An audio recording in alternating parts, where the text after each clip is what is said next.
அஸ்ஸலாமு அலைக்கும் வரஹ்மத்துல்லாஹி வபரகாத்துஹு. வணக்கம். நாம் இன்று தரம் 11 மாணவர்களுக்கு புதியதொரு அலகை பற்றி தான் பார்க்க இருக்கின்றோம். பங்குச்சந்தை.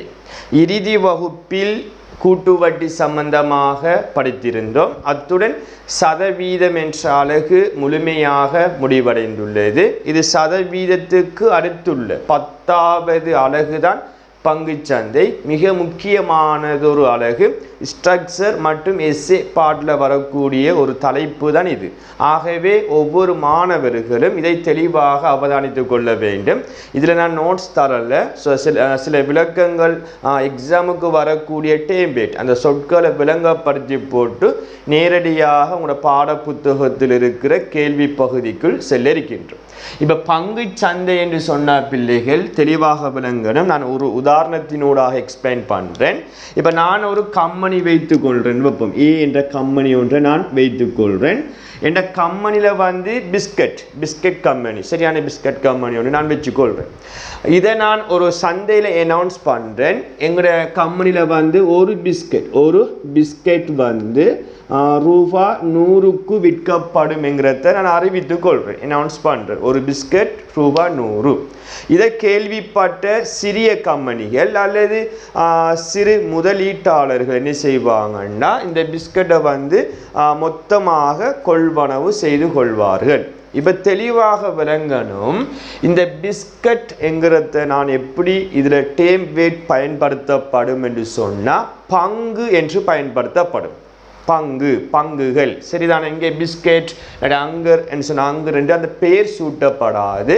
அந்த ஒவ்வொரு பொருளுக்கும் பங்கு என்று சொல்லப்படும். அப்போ ஒரு பங்கு, அப்போ ஒரு பிஸ்கட் என்கிறதுக்கு பதிலாக ஒரு பங்கு, 2 பங்கு, 3 பங்கு.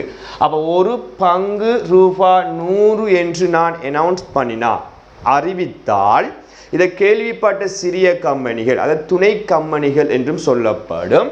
அதை கேள்விப்பட்டாக என்ன செய்வாங்க? மொத்தமாக ஒரு ரூபா காசை முதலீட்டு செய்து கொள்வார்கள். இப்போ 1 லட்சம் ரூபா முதலீட்டு செய்து கொள்வார்கள் என்று சொன்னால் எவ்வளவு? ஒரு பங்குட விலை எவ்வளவு? ரூபா 100. அப்போ ரூபா 100 படி வாங்குவதற்காக 100,000 1 லட்சம் ரூபா முதலீடு மொத்தமாக என்கிட்ட அந்த கம்பெனி கிட்ட அந்த பணத்தை செலுத்துகின்றார்கள். இப்போ இந்த பணத்தை நான் வாங்கி விட்டு என்ன செய்வேன் என்று சொன்னால் இவங்களுக்கு இப்போ நான் பங்குகள் எத்தனை பொருள் எத்தனை பங்கு கொடுக்க வேண்டும்ங்கிறத கால்குலேட் பண்ணணுமா பண்ணக்கூடாதா? பண்ணணும். இப்போ உதாரணத்துக்கு இப்போ உங்களுடைய உம்மாலடி வாப்பா ரூபா 100 காசு தந்து போட்டு 20 ரூபாட ஐஸ் பழம் வாங்கிட்டு வர சொன்னால் தெளிவாக விளங்கணும். 100 ரூபா தந்து 20 ரூபாட ஐஸ் பழம் வாங்கிட்டு வாங்கன்னு சொன்னால் எத்தனை ஐஸ் பழம் வரும் என்கிறத நீங்கள் கால்குலேட் பண்ணணுமெண்டா கொடுத்த மொத்த பணம் எவ்வளவு? ரூபா 100. ஒரு ஐஸ் பழத்துல விலை எவ்வளவு? ரூபா 20.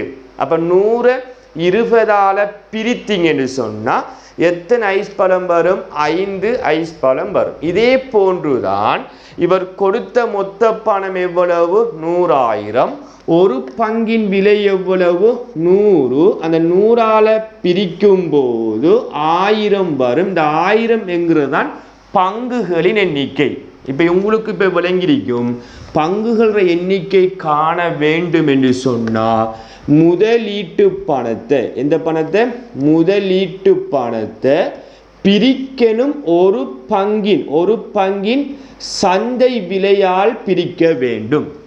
ஒரு பங்குற சந்தை விலை, ஒரு பங்கு நான் ஏற்கனவே 100 சொன்னதால 100ஆல் பிரிக்கணும். அதைத்தான் உங்களுக்கு இப்போ பங்குகளின் எண்ணிக்கை சமன் முதலீட்டு பணத்தை பிரிக்கணும் ஒரு பங்கின் சந்தை விலை என்று போட்டுக்கொள்ளுங்க. அப்போ உங்களுக்கு பங்குகள எண்ணிக்கை காணக்கூடிய மெத்தட் புரிந்திருக்கும்.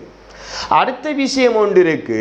இப்போ அந்த பங்கை வாங்கி விட்டு இவர் என்ன செய்யணுமெண்டா அதை ஸ்டாக் பண்ணி வைத்திருக்கணும் 1 வருட காலம், சரிதானே? அவங்களோட லிமிட் அதுக்குள்ளே ஸ்டாக் பண்ணி வைத்திருந்தா, அதாவது எந்த கம்பெனி கிட்ட வாங்கினாரோ அந்த கம்பெனி, இப்போ என் கம்பெனி, அப்போ ஏ கம்பெனி என்று சொன்னால் ஏ கம்பெனி கிட்ட 1000 பங்குகளை வாங்கினா அந்த கம்பெனி ஒரு ப்ராஃபிட், ஒரு லாபத்தை வழங்கும். எப்படி என்று சொன்னால் ஒரு பங்குக்கு நாங்கள் 5 ரூபாய் லாபம் கொடுப்போம், பங்கு லாபம். அப்போ பங்கு லாபம் என்கிறது யார் வழங்கக்கூடிய லாபம் என்று சொன்னால் கம்பெனி வழங்கக்கூடிய லாபம். தெளிவாக வழங்கணும். கம்பெனி வழங்கக்கூடிய லாபம் தான் பங்கு லாபம்.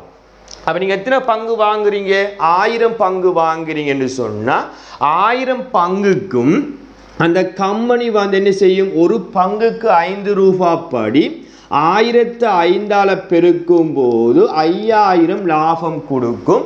அந்த லாபத்தினுடைய பெயர் தான் பங்கு லாபம். அப்போ பங்கு லாபம் யார் வழங்குவது?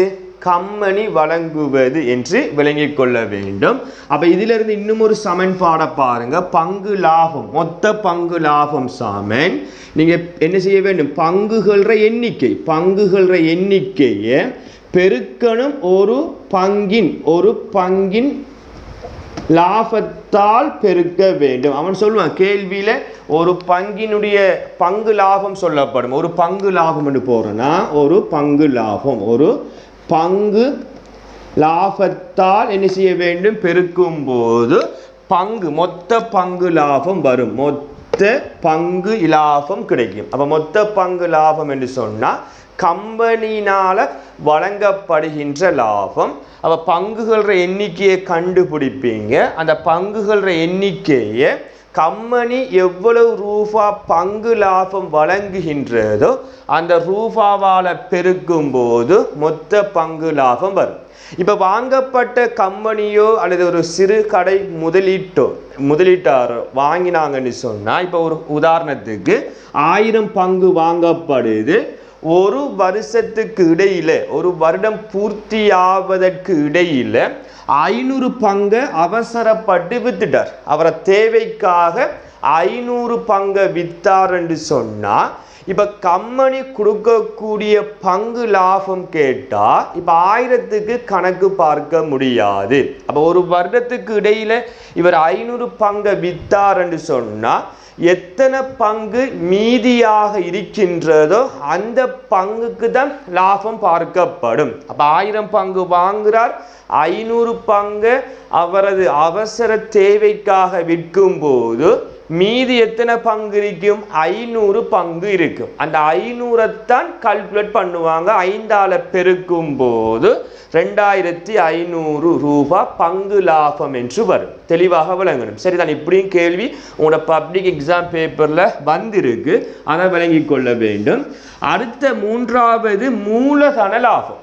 இப்ப மூலதன லாபம்ங்கிறது என்னன்னு சொன்னா பிள்ளைகள், இப்ப கம்பெனி கிட்ட 100 ரூபாய் படி பங்கை வாங்கி ஒரு வருடத்துக்கு இடையில பங்கு சந்தை உயரக்கோல, பங்கு சந்தை உயரும் போது அதே பங்கு ரூபாய் 100 படி வாங்கினது 110 ஆகும் போது இவர் என்ன செய்வார்? அவர் வாங்கின அனைத்து பங்கையும் விற்று கொள்வார். அப்ப 1000 பங்கு வாங்கினார் என்று சொன்னா 1000 பங்கையும் விற்று கொள்வார். அப்போ ஒரு பங்கை விற்கிறதால அவருக்கு எவ்வளவு லாபம் கிடைக்கும்? 10 ரூபாய் லாபம் கிடைக்கும். காரணம் 100 ரூபாய் படி வாங்கின அதே பங்கை 110 ரூபாவுக்கு விற்கும் போது ஒரு பங்கால அவருக்கு 10 ரூபாய் லாபம் கிடைக்கும். அப்ப எத்தனை பங்கு வாங்கியிருப்பார்? 1000 என்று சொன்னா 1000ஆல் பெருக்கும் போது அவருக்கு மொத்த லாபம் 10000 என்று கிடைக்கும். இந்த 10000 தான் மூலதன லாபமாக இருக்கும். அப்ப மூலதன லாபம் என்கிறது தெளிவாக விளங்கிக் கொள்ள வேண்டும். பங்குகள எண்ணிக்கையை பெருக்க வேண்டும். ஒரு பங்கின் மூலதன இலாபத்தால் பெருக்க வேண்டும். அதான் மொத்த மூலதன லாபம் கிடைக்கும். சில நேரம் நட்டமும் கிடைக்கும். 100 படி வாங்கினது பங்கு சந்தையின் விலை குறைவடையும் போது 90 ரூபாவாக மாறும் போது இப்ப அவருக்கு லாபம் கிடைக்காது, மொத்த மூலதன நட்டம் கிடைக்கும். அப்ப அது கேள்விக்கு ஏற்றவாறு இந்த வசனம் என்ன செய்யும்? மாறும். அப்ப தெளிவாக விளங்கிக் கொள்ள வேண்டும். பங்கு சந்தையில 3 விடயம் இருக்கு. பங்குகள எண்ணிக்கை, பங்கு லாபம், மூலதன லாபம். அப்ப மூலதன லாபம் என்கிறது என்றால் என்ன, பங்கு லாபம் என்றால் என்னங்கிறத தெளிவாக அந்த விளங்கிக் கொள்ள வேண்டும். அப்போ பங்கு லாபம் என்று சொன்னால் கம்பெனியினால் வழங்கப்படுகின்ற லாபம்.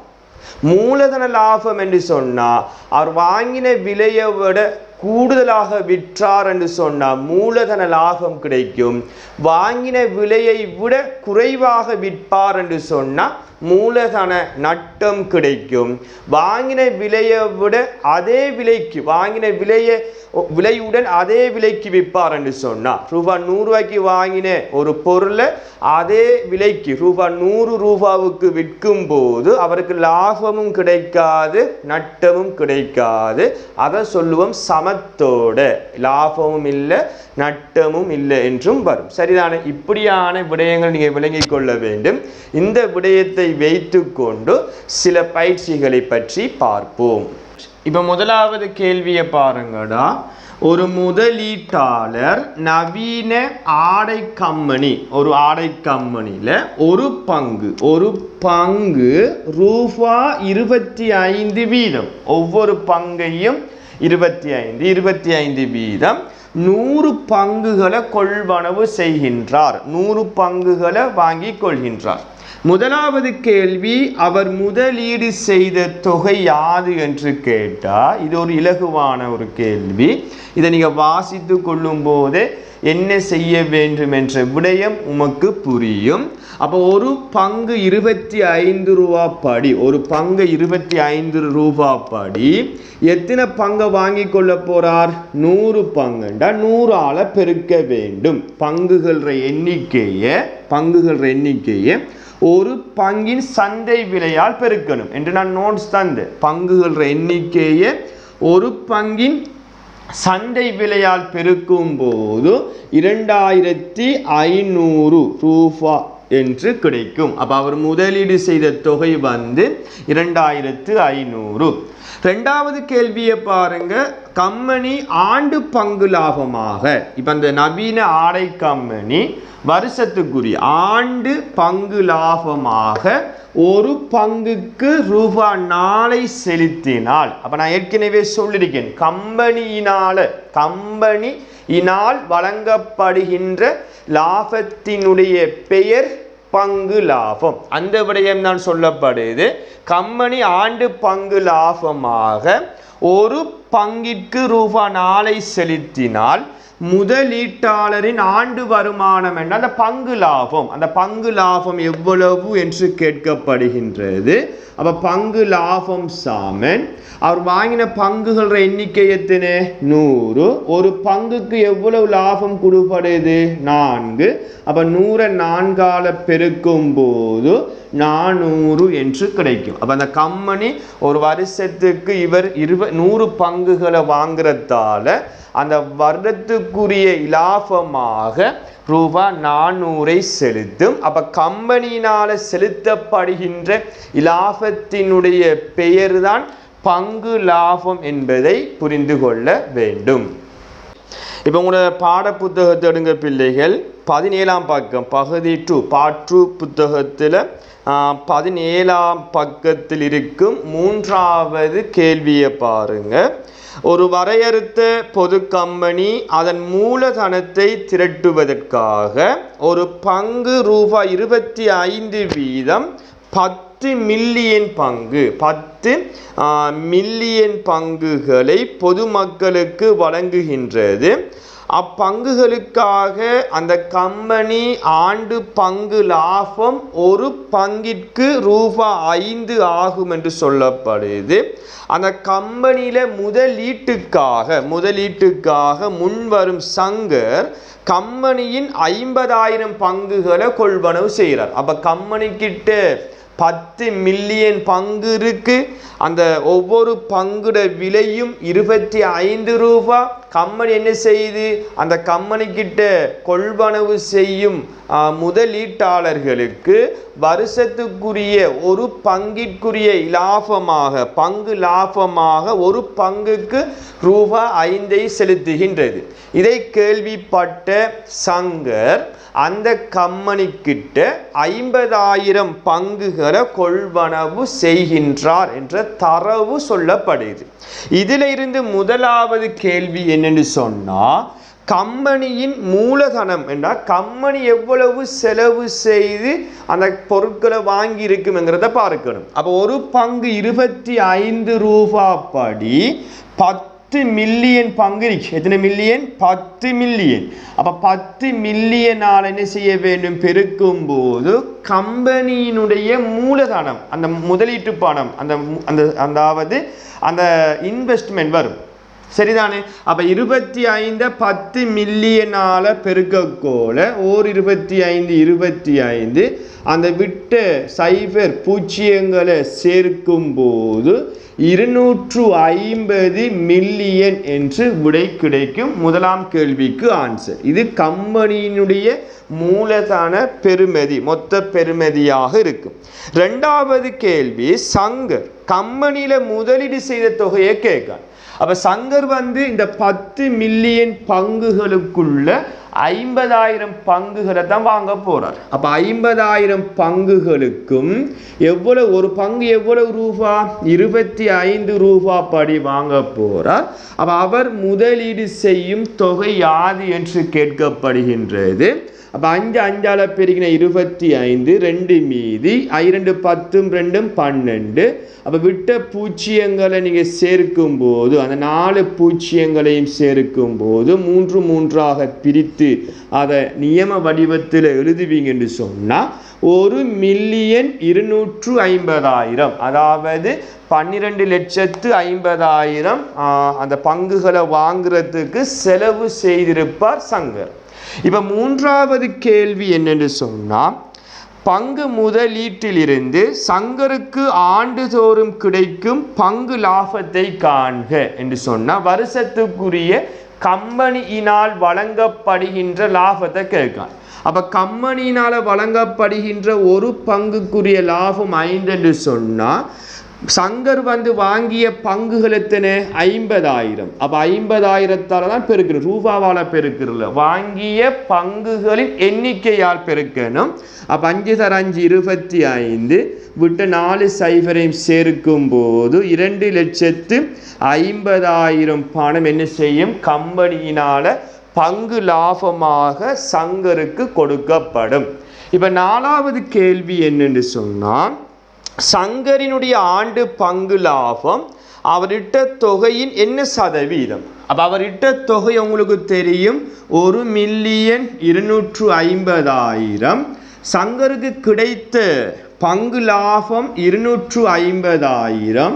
சதவீதம் என்று சொன்னால் 100 பெறுமதி. சதவீதம் கேட்கப்படுகின்றது, பின்னம் கேட்கல. பின்னம் கேட்டால் இதையும் போட்டு சுருக்கினா விட வரும். சதவீதம் கேட்பதனால 100ஆல் பெருக்க வேண்டும். அவை 2 பூஜ்ஜியமும் 2 பூஜ்ஜியமும் வெட்டுப்படும். மேலுக்கு இருக்கிற 2 பூஜ்ஜியமும் கீழுக்கு இருக்கிற 2 பூஜ்ஜியமும் வெட்டுப்படும். அவை 250ல் 125 2 முறை அங்கே ஒரு பூஜ்ஜியம் இருக்கு, அதை சேர்க்கும் போது கேட்ட கேள்வி, நான்காவது கேள்விக்கான சதவீதம் 20% என்று கிடைக்கும். இதே போன்றுதான் பிள்ளைகள் 17ஆம் பக்கம் இருக்கிற இப்போ நான்காவது கேள்வியை பாருங்க. மூன்றாவது கேள்வியை பார்த்துட்டோம். நான்காவது கேள்வியை பார்த்தீங்கன்னு சொன்னால், ஆண்டு பங்கு லாபத்தை ஒரு பங்குக்கு ₹3 செலுத்தும் கம்பெனி. ஆண்டு பங்கு லாபத்தை ஒரு பங்குக்கு ₹3 செலுத்தும் கம்பெனி ஒன்றில் ஒரு குறித்த எண்ணிக்கையான பங்குகளை, அந்த எண்ணிக்கையை பற்றி சொல்லல, குறித்த எண்ணிக்கை என்று சொல்லப்படுது, அந்த பங்குகளை ஒரு பங்கு ₹20 சந்தானம் கொள்வனவு செய்தார். எத்தனை பங்கு என்று சொல்லல, அந்த ஒவ்வொரு பங்கையும் ₹20 சந்தானம் கொள்வனவு செய்தாராம். அவர் முதலீட்டிலிருந்து ஆண்டின் இறுதியில், சரியா, வாங்கின அந்த பங்குகள் எண்ணிக்கையில் இருந்து அந்த வருட இறுதியில் பங்கு லாபமாக 12,000 பெற்றுக்கொள்கின்றார். அப்போ பங்கு லாபம் யார் வழங்குவது? கம்பெனி வழங்குவது. அந்த கம்பெனியினால் வழங்கப்பட்ட பங்கு லாபம் தான் 12,000 என்று சொல்லப்படுது. அப்போ முதலாவது கேள்வி, கம்பெனியில் சந்தானம் வைத்திருந்த பங்குகள் எண்ணிக்கை, கம்பெனியில் சந்தானம் வைத்திருந்த பங்குகளின் எண்ணிக்கை கேட்கப்படுது. இலகுவாக செய்து கொள்ள முடியும். கம்பெனி வழங்கப்படுகின்ற பங்கு லாபம் எவ்வளவு? 12,000. ஒரு பங்கு லாபம், ஒரு பங்குக்குரிய லாபம் எவ்வளவு?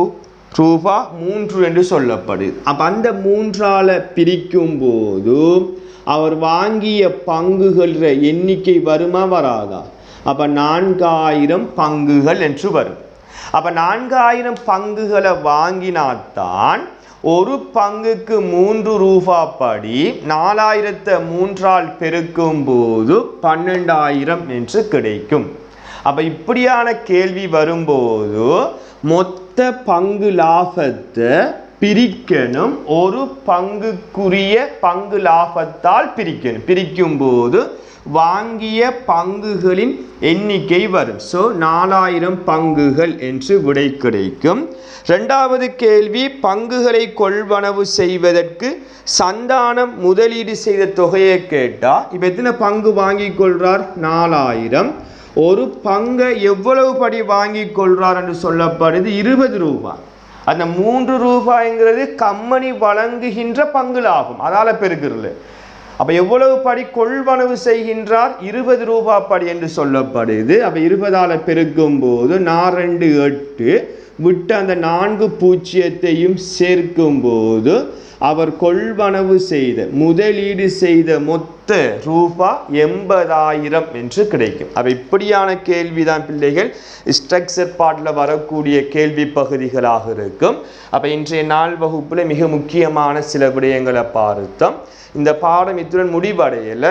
எஸ்ஐயில் வரக்கூடிய பெரிய கேள்விகளை அடுத்த வகுப்பில் தான் பார்க்க இருக்கின்றோம். அப்போ இங்கு சொல்லப்பட்ட அனைத்து விடயத்தையும் உங்களோட பாடக்கோப்பியில் நோட் பண்ணிக்கொள்ளுங்க. இது சம்பந்தமான வேக் சீட் குழுமத்தினூடாக வழங்கப்படும்.